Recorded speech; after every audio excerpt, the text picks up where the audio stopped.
Hello, guys, and welcome back to another edition of Baseball Talk with the Earl Brothers. My name is Nicholas Earl, joined here with my brother Tim, and today, a couple days ago, D1 posted out their rankings for college baseball for the 2026 season. So we're going to do a little bit of a breakdown of that, kind of preview the season, and I will highlight some players to look out for that are currently top 100 prospects for the MLB draft this upcoming June. So we will be doing that. We'll talk about the rankings for D1, also Perfect Game as well. Release their rankings as well. So we'll do a little bit of a college baseball breakdown as we look to do some college baseball content this season. So we'll go ahead and pull up the rankings for D1. Will you start? Yeah, number one ranked team in the nation, UCLA, the Bruins, who were an Omaha team last year, and I can understand why they have the number one ranking next to their name. They also have the number one draft prospect, who the White Sox are most likely going to draft in this upcoming draft, who is basically the consensus number one for the first time since Adley Rutschman. I mean, Eli Willits was not consensus. No. Paul Skeens was not consensus because Dylan Cruz was a debate there as well. There was I think Adley Rutschman was like the true last. And then Bryce Harper? Yeah, Bryce Harper was another one. Rock Chalosky seems about as number one as you will see.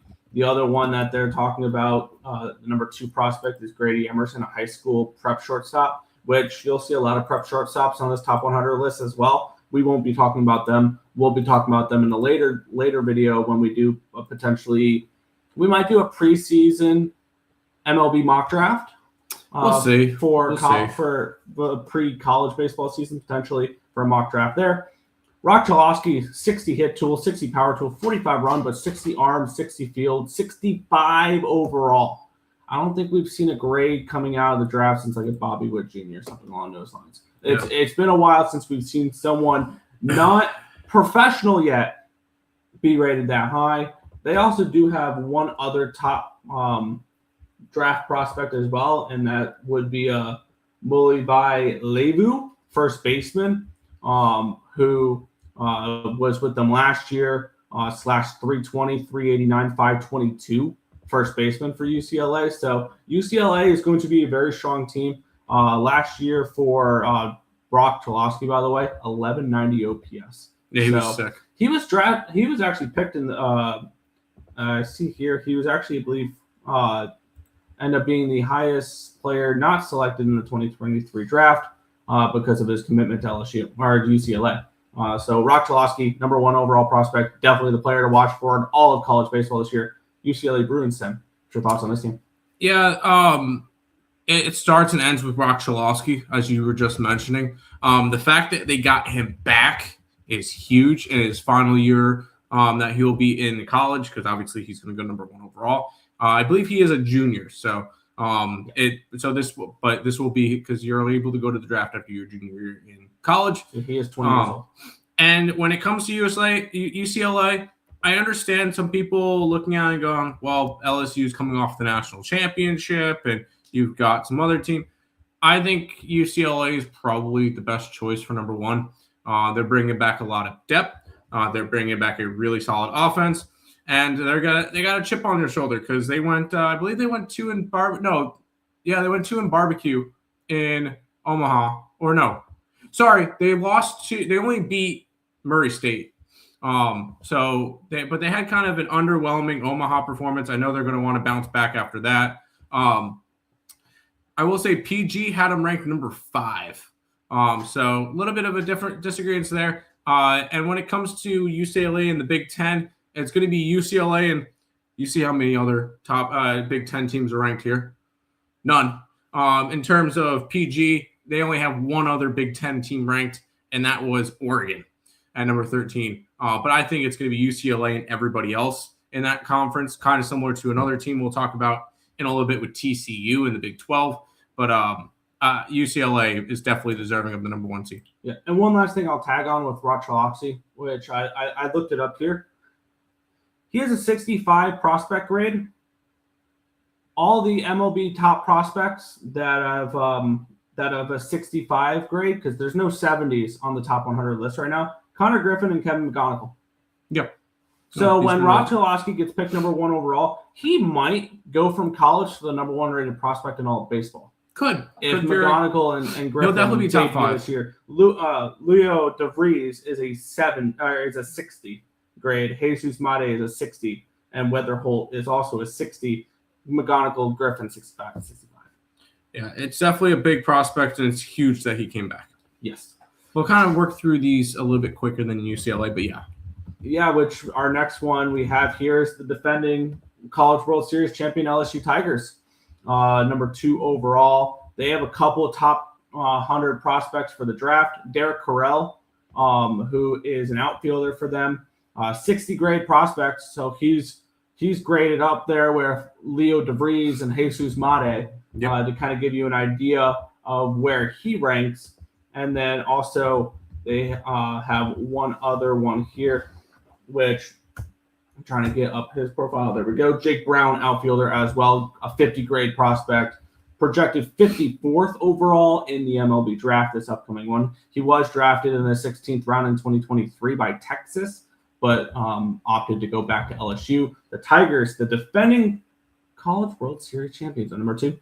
Yeah, and they are a team that just reloads. They just had the number 3 overall pick in Cade Anderson, who was absolutely fantastic for him, and they easily replaced him. Like, this is going to be a LSU team that's going to be really, really solid. I know they kind of had a weird start to the year last year, and then picked it up huge, and then obviously won the national championship. This is a very deep team. PG had them at ranked number 1. So 1, 2, I don't really see a 3 in there. I don't really see like them being number 3. I think they're 1 or 2 consensus across the board. I would have them at number 2 behind UCLA. So I agree with D1 there. I don't agree with D1 a lot, but I do think the number 1 and number 2 teams are right. But keep in mind, do you remember who the number 1 and number 2 teams were last year? A&M and Virginia. A&M and Virginia. Where did they play regionals? They didn't. They did not. So take this with a grain of salt. I'm not saying that UCLA and LSU are going to miss regionals. I think that's crazy to say, but these take the rankings with a grain of salt. Yeah, we'll move on. The number 3 team in the nation, and this is going to be a weird one for me, Tim. I don't have too much on this team because they got nobody in the top 100 when it comes to draft eligible players. Does not mean that they will have a bad team. No. It tells me they have a young team. Correct. So number 3 in the nation, the Texas Longhorns. Tim. I think they're going to be once again. I think they're a little bit lower. They've got a lot of young pitchers, and they're going to pitch. Like they've got a couple of bats. They're going to pitch. This is going to be a very, very good pitching staff. But when it comes to it, I clicked off of it. When it comes to it, I don't think they're going to be finishing a top 5 team in the nation. I like some teams better. But this is a Texas team that if those pitchers, because they're very young staffed, if they can get production from those guys, they could easily win the SEC. Yes. But at the same time, there's a lot of variance that could happen with these guys.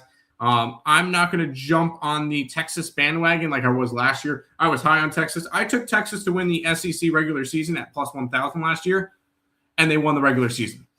They ended up falling apart and falling on their face later on in the year. They did not do well in the SEC tournament and lost to UTSA in the regionals. So they end up having a bad second half of the year. But this is a Texas team that I'm not as high on this year. Yeah. One team that I am kind of high on now, they don't have a lot of high draft eligible players for this upcoming draft that I like to look at a lot. They do have one, the 18th rated prospect in the MLB draft for this upcoming year, third baseman Ace Reese, who last year, who is a 55 graded prospect, who last year slashed 352, 422, 718, and earned the SEC Newcomer of the Year award. There for the Bulldogs. I think this is a Bulldogs team that has a lot of helium heading into this season, and I think it's rightfully so. I think that they can win the whole thing this year. I want to put Mississippi State in a very similar basket to the next team we're going to talk about with Georgia Tech. Really? They're either boom or bust. And I'm going to say that I think their hype is a little bit more worth it. They're number 6 in the PG rankings, which is fine. But I think their hype's a little bit more worth it than the next team we're going to talk about. But Mississippi State definitely has the opportunity to blossom into a very solid SEC contender this year. Obviously, D1 has them as the 3rd best SEC team. PG has them as the 4th best because we'll talk about the one that they have at number 4 in a minute. But Mississippi State's one of those teams that they're going to be boom or bust for me, Nick. Yeah. You're either going to find them right up at top of the SEC or you're going to find them mid-pack.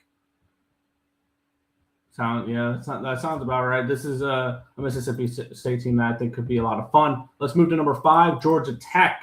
They have 3 players to highlight here, including I believe the ACC Player of the Year. Was it the ACC Player? Yeah. Yes. It was. Yes. Braden Burris. Drew Burris. Drew Burris. Braden Burris is ECU. Yes. Who slashed 357, 490, 756 last season. That is a 1246 OPS for those counting at home. 44 home runs in his first 2 seasons at Georgia Tech. And he's probably going to be a top 5 draft pick in the draft. He is number 5 rated overall. That's not the only ones they have, though. Georgia Tech also, their backstop, Vaughn Lackey, 55 graded prospect, who is a catcher. And Georgia Tech has had a history of some catchers in the first round. Jason Varitek, Matt Wieters, Joey Bart, Kevin Parada. Now, some of them did not work out great. Other ones are not too bad. But he is somebody to keep an eye on as well as a top prospect. They also have the 35th rated prospect, second baseman, Jaron Advincula, which is a transfer from the Golden Bears of Cal, where he was really strong with Cal last year, and he made the transfer over this year. Georgia Tech, a very, very highly hyped team this year. Are they worth the hype? God, they're going to hit. They're going to hit. The pitching is the big red flag for me that I'm worried about. This is a Georgia Tech team that, once again, I put them in the similar bucket as Mississippi State. They're going to be boom or bust. I think they're a little bit overvalued. There is teams in the ACC that I like a lot more. I like Louisville a lot more. I think UNC is going to be better. I think Florida State's going to be I like Florida State a lot. But this is not – I think Georgia Tech's getting a little bit of helium. I don't think they're going to live up to it. Perfect Game has them at number 2 in the nation. For a team that hasn't made a super regional in 20 years, I think it's a little bit too early to be pumping them up. I'm not as high on them. Now, Burris is going to be awesome. If you want to go and watch a college baseball player hitting nukes, just look up his highlights. Just do it. He's an absolute beast, but I'm not going to be as high on Georgia Tech. All right, we want to talk about the defending I would runner-ups. love to. The Coastal Carolina Chanticleers, number 6 overall. I've got one guy and one guy only to highlight for you, yes. And that'll be their Friday starter this year. Cameron Flukie, right-handed pitcher, 55 graded prospect. He is the highest graded college arm in the draft for this upcoming year, along with Liam Peterson. He is 9th, according to it there. There are 2 prep arms, both left-handed. He is the top right-handed arm in the draft, projected with Carson Bowman from Southside Christian in South Carolina, and then Gio Rojas from Stoneman Douglas in Florida. Very, very highly touted high school there. We've seen a few guys come out of Stoneman Douglas out of the draft. But for Cameron Flukie, some definitely, if you should be watching any games for Coastal this year, watch their Friday games because this kid is good. Yeah, I mean, we watched Cameron Flukie go head to head against Kate Anderson last year. And the only reason why Fluky didn't win that game was Coastal Carolina's offense was uncharacteristically bad last year. Like, they were not the tank hitting team that they normally are. And I know that's crazy to say. Because they were the runner-ups. Because they were the runner-ups, and they did it last year with pitching.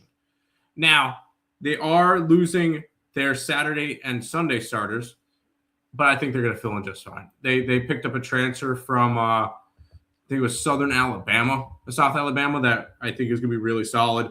So I'm not worried about Coastal at all. I think Coastal is going to run the Sun Belt with Southern Miss that we're going to talk about a little bit. Coastal is good. It's going to be so good. I would not be surprised to see them back in Omaha this year. Yeah, and Coastal did lose 4 players in the draft. Caden Bodine was a first-round draft pick to the Orioles. Jacob Morrison's in the 3rd round. Riley Eichhoff in the 9th round. And then Matthew Paddock in the 18th round to Philadelphia.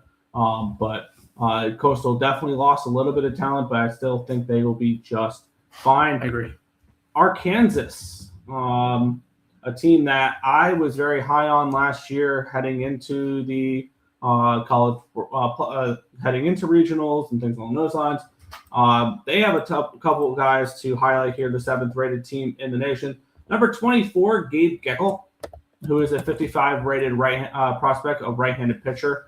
Going to be interesting to see how they address him because as a freshman, he was a reliever who posted a 6.69 ERA. Yeah.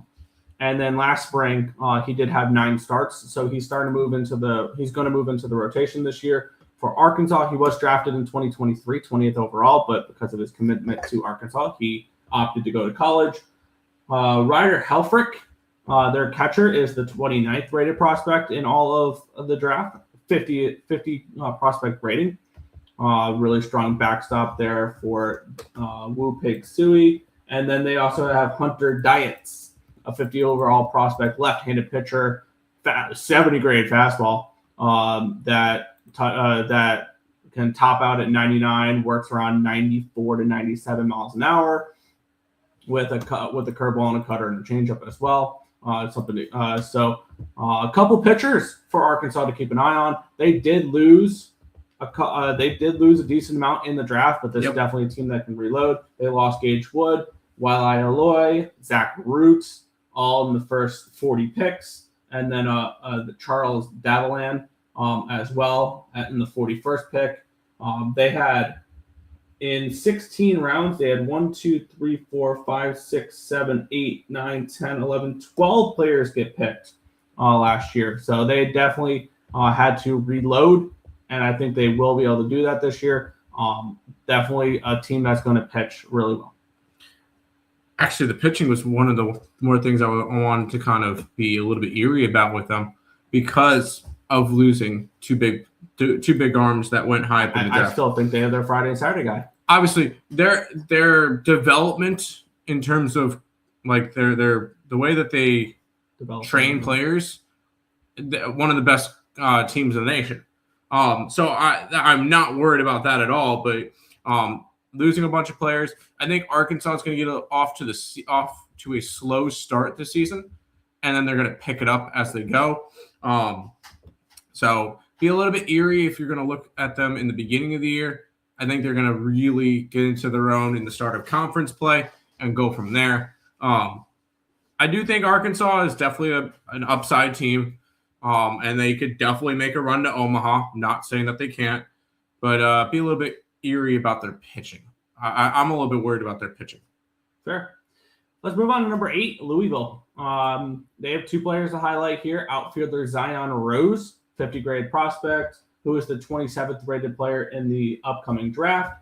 And then they also have the 83rd rated prospect in the draft, outfielder Lucas Moore, who is a 45 grade prospect.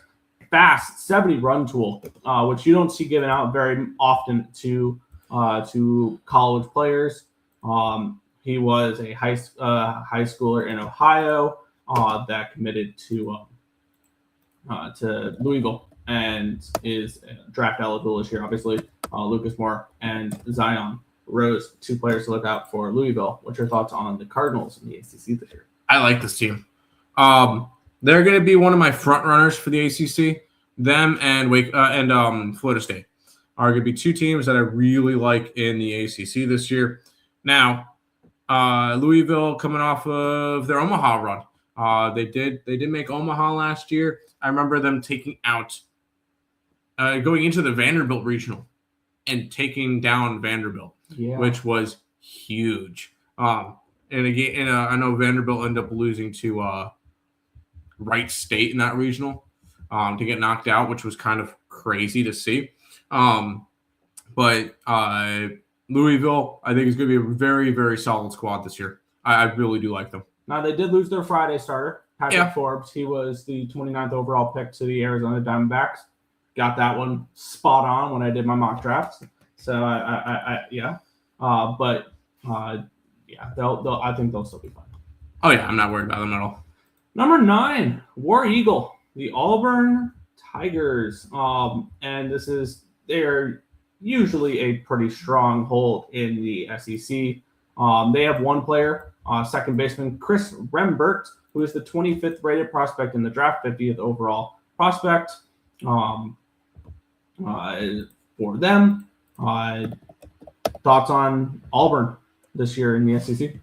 Once again, another team that I wouldn't be surprised if they won the SEC regular season. They should be another team that's right up there.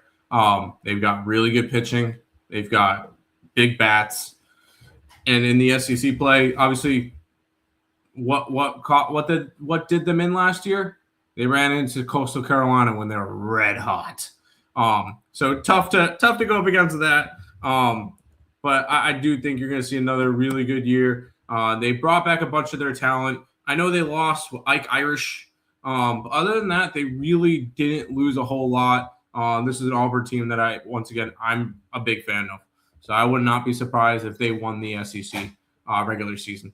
Yeah, Ike Irish was their big name. They also had 6 other players drafted, but they were all 6th round and later, including 7th round, 223rd overall pitcher Cam Tilley to the Mets. Yeah. So there's that as well. He has some really nice characteristics on some of his pitches. But yeah, let's close out the top 10 here with a team that is going to run their own conference, TCU. I don't really see anybody coming close to them this year in the Big 12. They have 3 players in the top 100 to talk about, starting with outfielder Sawyer Strasseneder. Yep. 55 graded prospect who was with the team last year.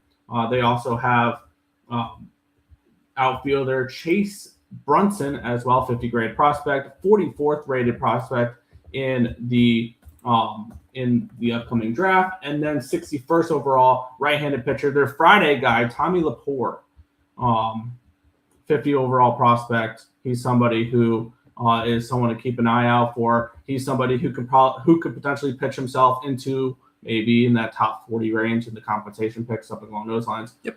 Someone to keep an eye on as well. The only team that really, and what D1 is telling us, the only team that really has a chance at competing with Arizona, with TCU, is Arizona, who's ranked 24th, and we'll talk about them later in the video. TCU, they're going to be out for blood. They do not like how last year ended. It ended in the the Corvallis Regional, losing to Southern Cal 13-1, and then 7-2 to Oregon State. And a 2 in barbecue in that regional. They're not happy with that, obviously. But they brought back a lot of talent. Horned Frogs are going to be one of the top teams. And they're going to get the auto bid most likely. I think they win the Big 12. Yeah. I don't really think it's that difficult anymore, considering they don't have to deal with Texas or Oklahoma, which I think Oklahoma was probably just one that on the outside looking in, although they lost Witherspoon.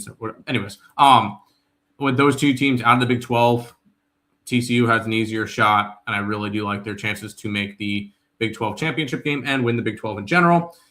PG had them at 11, so both of them have them around the 10 to 11 spot, which is fine. Real quick, Auburn, D1 had them at 9. PG had them at 10. Louisville, 8 for D1, 16 for PG. Arkansas, 7th in D1, 4th in PG. and Coastal Carolina number 6 here, number 17 in the PG rankings. Damn. They didn't lose much either, TCU, by the way. Their top pick in the draft was 5th round, 146 overall, Ben Ablett, pitcher. Who is a 4th-year junior. So they didn't really lose much. Let's move on to the Tar Heels of North Carolina, 11th overall. They have 3 players to highlight. Now, none of them are inside the top 60. Their first guy is 60th, Ryan Lynch, which is a right-handed pitcher who will be in their rotation this year. Friday night starter. 50 overall grade, 60 fastball, 60 slider. I wouldn't be surprised if he's more, actually, is he more of a reliever? Because he's only a 2-pitch pitcher. That's one thing that kind of concerns me with Ryan College Lynch. doesn't matter as much. Yeah, you can blow away ACC batters with the 2-pitch mix, but when he goes pro, he's going to need to develop a 3rd pitch if he wants to be a starting pitcher. They also have Jason DeCaro, my bad. 45 graded prospect. He has multiple pitches, a fastball, curveball, changeup, slider. New York high school kid. Yep.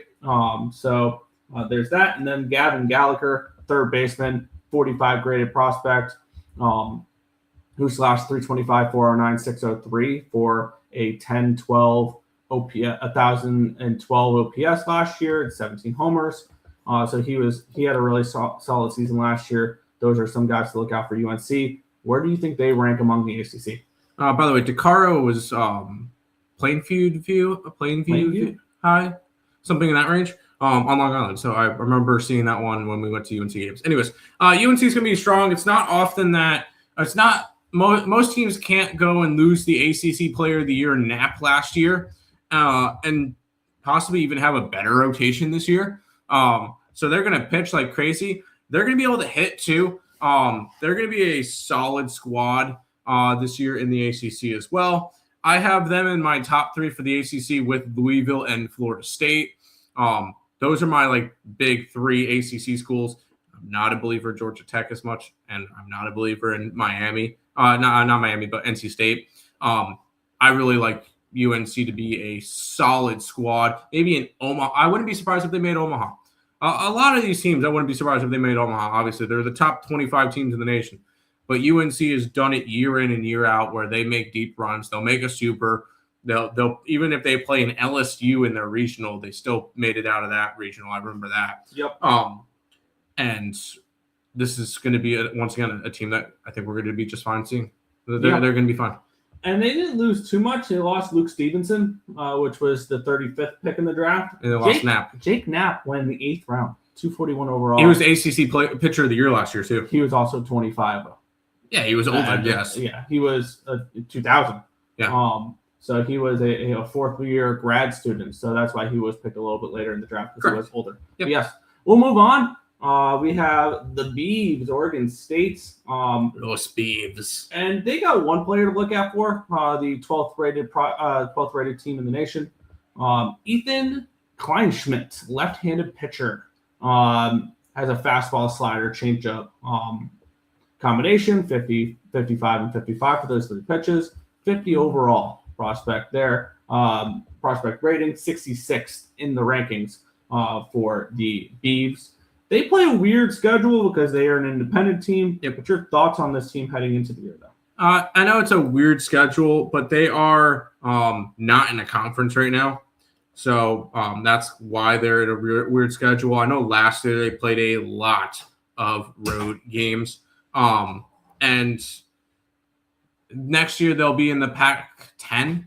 I think that's what they're calling it now, is the Pac-10. So they'll be right back in the conference next year. They'll have a normal schedule. But it showed last year what they were able to do in their regional. The fact that they lost their opening game to St. Mary's and then ran through the losers bracket, beating TCU, beating St. Mary's again, and then going and beating a Southern Cal team that was on fire twice. So this is a team that you can't really underestimate. I'm a big fan of the Beavs. Always have been. This is a team that is consistent year in and year out. Yeah, and they're definitely going to be another fun squad this year. And when it comes to those Beavers. They did lose a few guys in the draft. They had a first-round pick, 7th overall in the Marlins, Abar Arquette. Yes, he was. Then they had a couple. They had a 4th-round guy, 6th-round guy, 9, 12, 15, 18. But yeah, a couple solid players. Yeah, a couple solid players there. But they didn't lose. They lost a big player there with Arquette. Let's move on. Flo Rida, who had an interesting season last year, got bounced in the regional where they went to Conway and got bounced by East Carolina. That's right. They went 1-2 because they beat the 4C. I forgot who they were. Fairfield. Yeah, they beat Fairfield. Good for them. I'm really happy Florida was able to pull that off. They have one prospect to look at, and he's on the thumbnail, Liam Peterson, right-handed pitcher. He has a fastball, slider, curveball, changeup, 55 graded prospect. He is definitely going to be one of the top guys off the board, 13th rated prospect in the draft, 2nd highest college arm in the draft behind Cameron Flukie of Coastal Carolina. Yep. And somebody who I think can have a really strong season in the SEC. They are going to be your biggest boomer bust team. Because see that spot that they're in right now, the number 13? Yep. They're not finishing in that area. They're going to finish top 5 in the nation, or they're going to miss the playoffs altogether. I don't really see an in-between. That's what we see a lot from this Florida team is you don't know. You don't know what you're going to get. But I will say, under O'Sullivan, one thing you do know, if they make supers, they make Omaha. He is 9-1 in super regionals. So if Florida makes a super regional, take them to win their super regional. They have been the most consistent team in terms of that. They've got a couple of pieces that I like, but I'm not overly invested in Florida. They're going to be they're going to be the biggest boomer bust team of the year. I put them with Florida State and Georgia Tech, but I put them in a column down because they're 13th compared to 4th and 5th. Yeah, they did not lose any big names. Their top guy, Colby Shelton, was drafted in the 6th round by Chicago, the White Sox. The Seminoles had 6 picks before the Gators had a pick in the MLB draft last year. So we'll continue on with good old Rocky Top. Yeah, they're going to be interesting. They've got 2 guys to look at here, a pitcher and an outfielder. Tegan Coons, who is a 50 graded prospect, 43rd overall for the draft next year. 60 fastball, 60 curveball, 45 slider, 45 cutter, 45 changeup. He just throws the kitchen sink at you. Yep. He will volume you to death. Probably, I mean, with that type of repertoire, arsenal. Thank you. Could be probably compared to like a Chris Bassett or a Seth Lugo, someone who is going to throw a bunch of different pitches at you. And then outfielder Henry Ford, 58th rated prospect in the upcoming draft, 50 prospect rating. And he was somebody who is going to probably get a decent amount of time in the outfield this year for Tennessee. Somebody to definitely keep your eye out for. Big thing for me with Tennessee, Tony Vitella. Is gone. He's with the he's going to go manage the San Francisco Giants. I'm a little bit curious to see how the assistant coach steps up. And it's not that I don't think that he can. Tony Vitella had a bunch of 50-plus win years with Tennessee. He was a big reason why Tennessee was as good as they were. And in my opinion, it's going to be a very tough year without him. This is one of your biggest differences, though, in PG versus D1 rankings. D1 has them at 14. PG has them at 3. They have a lot of talent, but I'm a little bit curious on the coaching. I think that's going to be a big question mark for me. I'm curious to see how it goes. I think they fall off a little bit. I don't think they're going to be as good. Losing Vitella plus.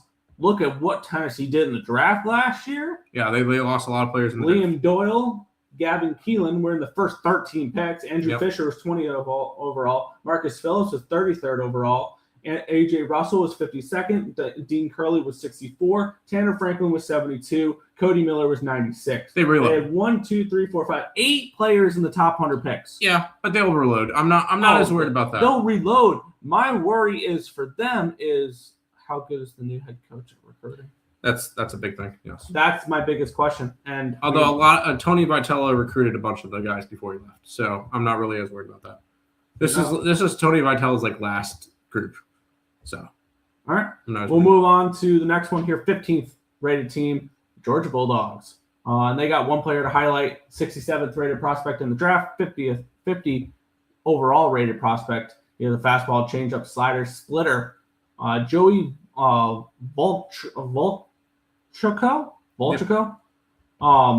who is somebody who was in the rotation with them last year, maintains mid-50s velocity, and he has reached 101 on the fastball in college. Low 90s splitter / changeup and a mid-80s curveball. One thing that I'm reading that they're going to try to work on him this year is that curveball. He struggled to land it for strikes. This Georgia team, for me, I think is where they are ranked. I think I get it, they're 15th overall. I think they are a mid-SEC school. I agree. They're going to be in the middle. And it shows it here, yeah. I agree with mid-SEC school. And it's not because I think Georgia's bad. I think there's going to be a bunch of good SEC schools. Georgia has 15-15 conference written all over it, in a conference that you need 12 wins in conference in order to make the tournament. Yeah. It's the 12-win SEC line. And last year, that's why 14 out of 16 SEC schools got in, because out of 30 games, you have to win 12.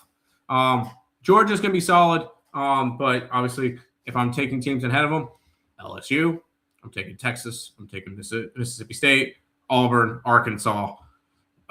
Florida definitely has the possibility. I'm taking Kentucky over them, and even Vanderbilt. This is a Georgia team that's going to be midway through the pack, with the upside of winning the SEC. Yeah. With the downside of missing the entire tournament. They didn't lose overly too much last year. Their top pick was a compensation B pick, 69th overall, JT Quinn, pitcher. They did lose a decent amount of players. I mean, they had a 3rd round pick, a 6th round pick, a 9th, 10th, 11th, 12th. So they did lose a lot. They actually lost a decent amount of pitching through the draft last year. But they weren't any 1st round picks that they lost. No. We'll move on. Florida State, they definitely lost a 1st round pick last year.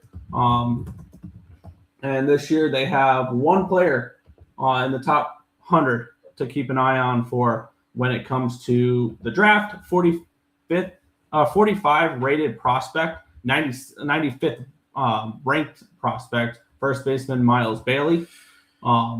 Who is power first baseman. Your thoughts on Florida State when it comes to the draft, or when it comes to not the draft, but the upcoming season? I'm going to pick them to win the ACC. They will be my ACC at least regular season team. This team is bringing back a bunch. They made Omaha last year, but they didn't. They missed Omaha. They lost in Game 3. That's right. That was a sick game. 14-10 to Oregon State. And that one sent Oregon State to the Omaha instead. But that was a crazy back and forth series. A 5-4 win for Oregon State in the first game. Florida State came back with a 3-1 win, and then that 14-10 game. So they knew they were that close to making it back. I do like the spot for Florida State to get back to Omaha. I'm going to pick them to win the ACC. And they did have one 1st round pick, and someone who I think we're going to come back to the 2025 draft in a couple years, and we're going to be like, wow, how did this guy fall in their lap? Jamie Arnold went 11th to the Athletics. Yeah, I think really he is somebody, when they go to Vegas, is going to have an impact on that Athletics team. I agree, 100%. But yeah, and then they had a couple 2nd rounders and stuff like that. We'll move on. We move on to another ACC school. NC State, the Wolfpack, and I'm trying to see. They do not have anybody in the top 100 for when it comes to draft prospects. Your thoughts on NC State? I'm not as high on them this year. I am not. This is an NC State team that It's going to have a bunch of pieces, but I am not going to be a over believer in this team. Obviously, I picked a bunch of other players on in a bunch of other teams in the SEC that I like more. ACC that I like more. That includes UNC, Louisville, and Florida State.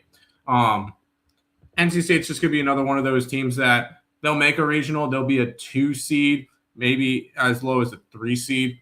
And they could possibly make a run out of that regional, but I'm not sold on them. Fair. And they didn't really lose too much in the draft. Let's continue on.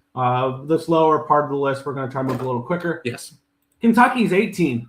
They have one player to highlight, Tyler Bell, shortstop, 55 graded prospect. Just an overall solid prospect, 50 hit, 50 power, 50 run, 55 arm, 55 field. Just an overall above average player. He was drafted out of high school, and he was one of the highest draft picks to go unsigned. He was picked 66 overall by the Rays in 2024, and out of high school in Illinois, he opted to go to Kentucky instead. And he was the Wildcats' best freshman player last year, and I think somebody who is just going to lift his stock this year as a potential top pick shortstop. He's going to I think he's somebody who can play himself up to a spot where he's competing with a Justin LeBron, a Jacob Lombard, to be one of the third or fourth shortstops off the board. Love it. And this is a Kentucky team that I think has a lot of upside. They have a lot of pieces that are going to be coming back that are really solid.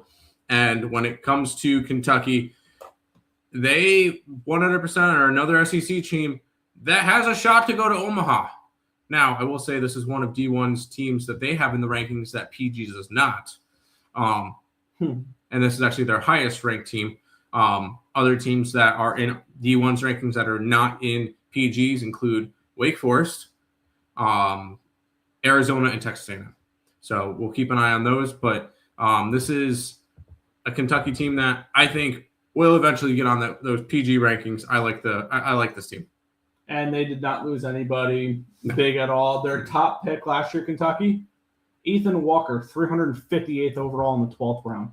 They also didn't have a lot of big pieces. They had a kind of more of a disappointing year. They were like one of the last teams in for the SEC. And they played in Clemson's regional, in a regional that West Virginia made it out of, where Kentucky ended up beating Clemson 16-4 in that elimination game. So I thought that was interesting, but definitely a team to keep looking at. And that was a great transition by you, Tim, because we'll talk about Clemson next. Yep. Who has one player to highlight, right-handed pitcher Aiden Mack, who is the 72nd rated prospect in the upcoming draft, 45 rated prospect there, right-handed pitcher who's going to be in the rotation, has a fastball, curveball, slider, changeup, solid changeup, 65 grade changeup. What's your thoughts on Clemson here in the SEC? Another team that it could go underlooked this year after what happened in their regional. They're a team that has been consistent over the past 5 to 10 years. Like, this is always a Clemson team that's in a regional. They get their way into a super regional. They come very, very close to Omaha, and then they fall apart. And I remember watching Clemson versus Florida a couple years ago, and Florida was able to sneak their way out of the Clemson super regional and make Omaha. And that was probably the best Clemson team that had Cam Cananella on it. And that was the team to get to Omaha. Is this the team to get to Omaha? I don't think so. I think they're properly ranked around the 19th area. PG had them at 20. So I think the ranking's right for them, but I think it's a little bit of a weird spot for them this year. Yeah, and they had 2 players drafted. One was in the 7th round, and then they had a collective CBA pick. Yeah. And that was 43rd overall. It was Cam Camarella, drafted in the last draft. So keep on. Southern Miss, a team that has been really, really solid in the Sun Belt the last few years. Nobody in the top 100 for draft prospects. Do they just continue to run through the Sun Belt? Yeah. Well, it's going to be them and Coastal. And I'm curious, do they play each other? Like, I'm keep an eye out for Troy too. As a dark horse, maybe to win the SEC, the Sun Belt tournament, but not to be involved in the, not to be involved in the regular season standings. I'm curious. I want to because that will be absolute cinema when they play Coastal. If they play Coastal this year, and the answer to that is, if it wants to stop, going back up to the top of the screen. Does not look like they play Coastal this year, so that's very disappointing. But this will be two teams that Coastal and Southern Miss. Oh, Southern Miss, 10 straight seasons with 40-plus wins. Pretty good. They are the standard of consistency, especially in the Sun Belt and Group of Five, and I would call them the best Group of Five team in the last decade. I know you want to say ECU over consistency. I think Southern Miss has been the best Group of Five school in mid-major school in college baseball. I was going to say Group of Five is football. If I remember. Yeah, Group of Five is football. My mistake. But they've been the most consistent. Yeah. We'll move on. 21st rated team in the nation, Wake Forest. They have two players in the top 100. First baseman Cade Lewis is a 75th rated prospect, 45 prospect rating.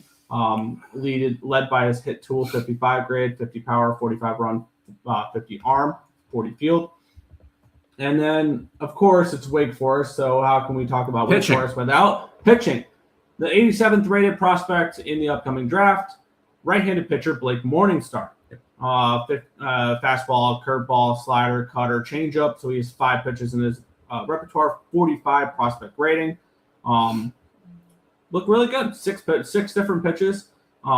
His four-seam fastball, 92 to 95, reaches 97. His most used secondary offering is his cutter. He does like that cutter there, which is a 50-grade cutter. So he's definitely someone who can throw the kitchen sink at you, very similar to, I forgot the other guy we were talking about earlier, that had a big repertoire arsenal as well. But someone to look out for with Wake Forest is Morningstar. I think Wake Forest doesn't make the rankings at the end of the year. I think that they're going to be more of a transition year this year. They're bringing in some arms. They're going to pitch. I'm a little bit worried about their lineup. I don't see much pop in it. They have the 76th overall pick or whatever that you just mentioned. Yeah. Other than that, they really don't have a lot of pop in their lineup, which is a big worry to me. I think they'll be a team that you get 30 ACC games, so they'll win 15, 16, 17 games in that range. They'll finish 4th in the conference, 5th in the conference, something in that range.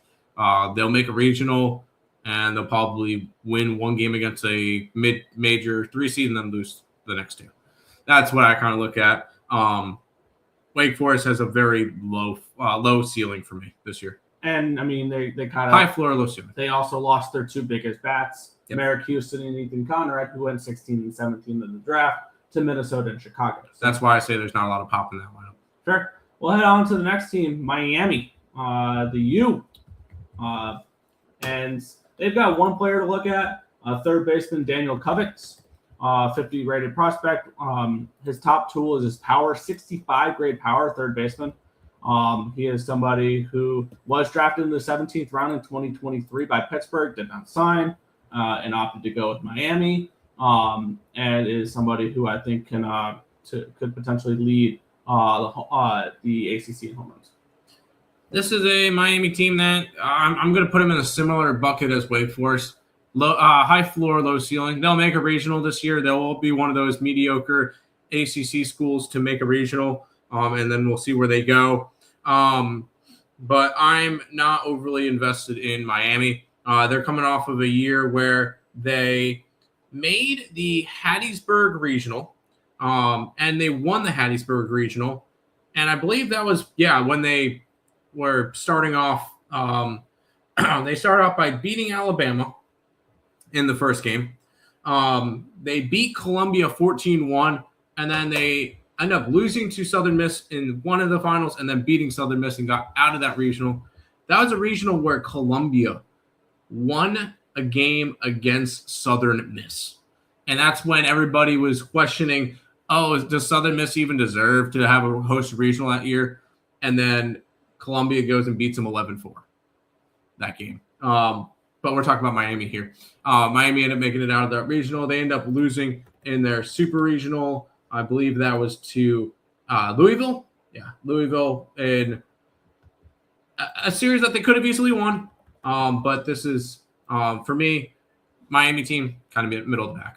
Yeah, and they lost they lost one player that was drafted in the top 100 last year, Griffin Hughes, pitcher, right-handed pitcher there, who was 91st overall. Nothing crazy. No. 3 left to go. Vanderbilt, the 23rd rated team in the nation. They got nobody in the top 100, which is weird to see with this Vanderbilt team. Yeah. Are they a team that can make a push towards the top of the SEC? Not really. I think they're another team because if you're looking at value, Vanderbilt's always good. But I think this is once again another one of those transitional years. They just came off of being the number 1 team in the nation going into the playoffs last year. In a regional that didn't go exactly how they had plans. They beat Wright State in the first game 4-3. And then lost to Louisville 3-2.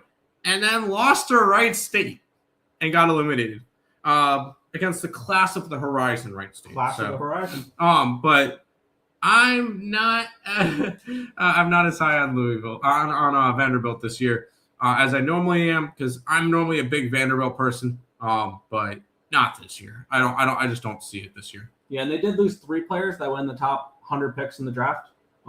J.D. Thompson, pitcher, 59th overall to the Brewers.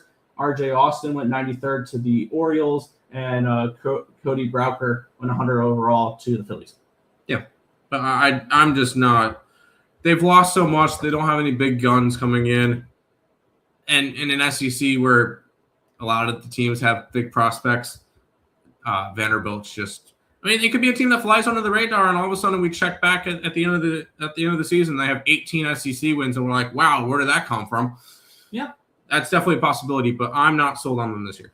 Yeah, 24th rated team in the nation is Arizona. They made Omaha last year. They did.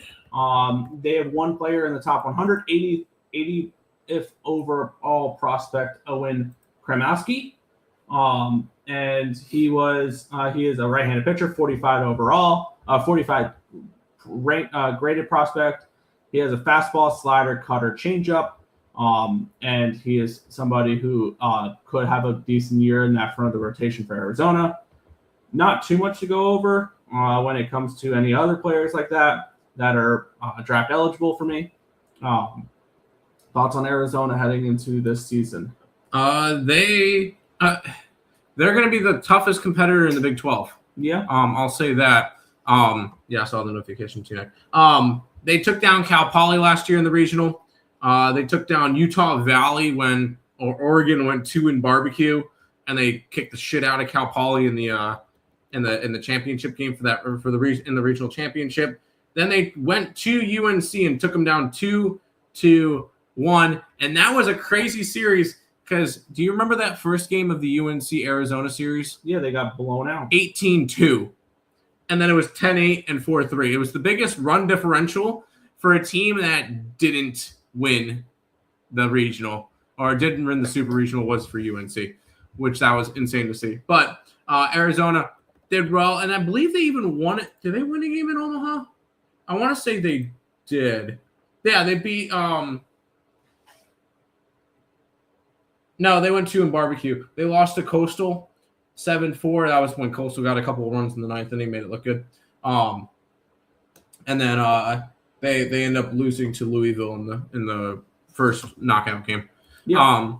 But that's a interesting spot for Arizona. I think they're a little bit overranked, but that's just me.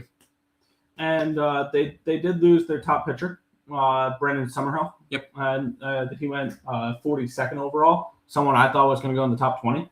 And then they also lost Brandon Compton, who went 46 overall, Andrew Walton, who went 66 overall to the Guardians, and then Ben Jacobs, who went 90.